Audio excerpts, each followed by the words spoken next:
ပရိသတ်များလုံးပဲမင်္ဂလာပါရှင်ဒီဆော့ထိုင်းမှကြိုဆိုလိုက်ပါတယ်အပိုင်းတင်သရေခေတ္တရာခေတ်မြမယဉ်ကျေးမှု၏အစာပြုခြင်း BC 900စုလောက်ကနေ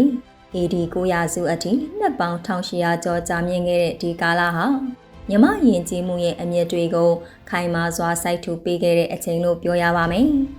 ဒီကာလမှာမြန်မာပြည်တွေကိုလူမျိုးစုအသက်တွေတဖြည်းဖြည်းဝင်ရောက်လာခဲ့ကြပါတယ်မြောက်ပိုင်းကနေတိဘက်ဗမာအနွယ်ဝင်တွေဖြစ်တဲ့ယူသက်ကမ်းရန်လူမျိုးတွေနဲ့တောင်ပိုင်းကအော်စတိုအေရှားတဲ့အနွယ်ဝင်မွန်လူမျိုးတွေဟာမူလဒေသခံတွေကိုရှင်ပြိုင်ပြီးအခြေတကျနေထိုင်လာခဲ့ကြပါတယ်။ဒါအပြင်အရှိတ်ဒေသတွေမှာတိုင်းရင်းသားအနွယ်ဝင်ရှမ်းလူမျိုးတွေလည်းအနည်းငယ်အခြေချခဲ့ပြီးဖြစ်ပါတယ်။ဒီလူမျိုးစုတွေထဲမှာပြူလူမျိုးတွေကအဓိကအခမ်းကဏ္ဍကနေပါဝင်ခဲ့ကြပါတယ်။သူတို့ရဲ့ယနေ့ခေတ်မြန်မာနိုင်ငံရဲ့အလဲပိုင်းအေယာဝတီမြစ်ဝှမ်းတစ်လျှောက်မှာမြို့ရွာတွေကိုတည်ထောင်ခဲ့ကြပါတယ်။ပြီးတော့ပြူတွေကဗုဒ္ဓဘာသာရဲ့အစောပိုင်းပုံစံတွေကိုလက်ခံကျင့်သုံးခဲ့ပြီးစပါးစိုက်ပျိုးရေးကိုအခြေခံတဲ့လူအဖွဲ့အစည်းတွေဖွဲ့စည်းခဲ့ကြပါတယ်။အကြမ်းဖြင့်ပြောရရင်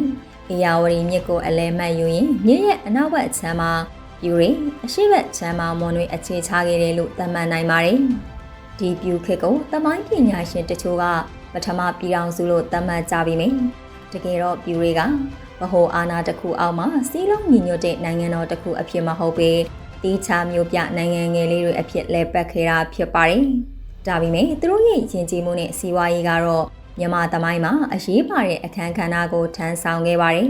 ။ဒီအပိုင်းမှာပြူတွေရဲ့အစပြုခြင်းကိုပြောပြပေးသွားတာဖြစ်ပါတယ်ရှင်။အပိုင်းနဲ့မှာပြူမျိုးပြနိုင်ငံတွေအကြောင်းကိုတင်ဆက်ပေးသွားအောင်ပါမို့စိတ်ဝင်စားရဲဆိုရင်တော့ channel လေးကို like and subscribe လေးလုပ်ဖို့မမေ့ပါနဲ့နော်။